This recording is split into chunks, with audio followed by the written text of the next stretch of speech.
2008 ముంబై దాడుల సూత్రధారి రానాను ఎట్టకేలకు అమెరికా నుంచి ఎన్ఐఏ అధికారులు భారత్కు తీసుకొచ్చారు.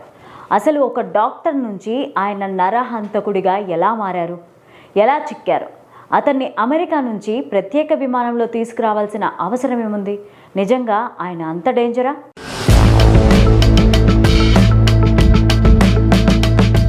ముంబై దాడుల సూత్రధారి తహవూర్ రానాను ఎన్ఐఏ అధికారులు భారత్కు తీసుకొచ్చారు.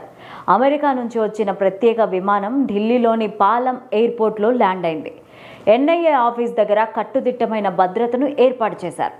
ఢిల్లీ ఎన్ఐఏ కార్యాలయంలో రానా విచారణ కోసం ప్రత్యేక సెల్ను కూడా ఏర్పాటు చేశారు. 12 మంది అధికారులు రానాను విచారించబోతున్నారు. 2008 నవంబర్ 26న భారతదేశానికి ఒక బ్లాక్ డే. ముంబైలో జరిగిన ఉగ్రదాడిలో 170 మందికి పైగా ప్రాణాలు కోల్పోయారు.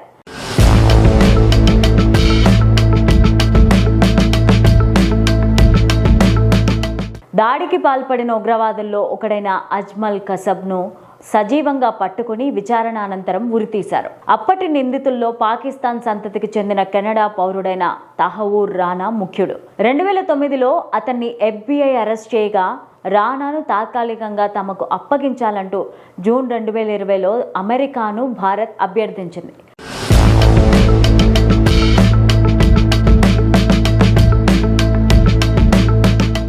భారత ప్రధాని నరేంద్ర మోదీ అమెరికా పర్యటనలో సైతం రానాను భారత్కు అప్పగించాలని కోరారు. అందుకు అమెరికా అధ్యక్షుడు ట్రంప్ ఆమోదించారు.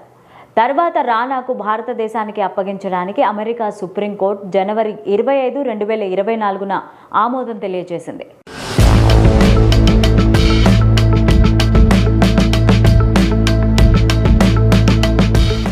రానా కాలేజీ రోజుల్లో మరో కుట్రదారు Pakistani American David Headley alias Dawood గిలానీతో పరిచయం ఏర్పడింది. పాక్ ఆర్మీలో డాక్టర్ అయిన రానా 1997లో మేజర్ హోదాలో రిటైర్ అయ్యారు. ఆ తర్వాత కెనడా వెళ్ళి ఆ దేశ పౌరునిగా మారి వ్యాపారం చేసుకున్నారు.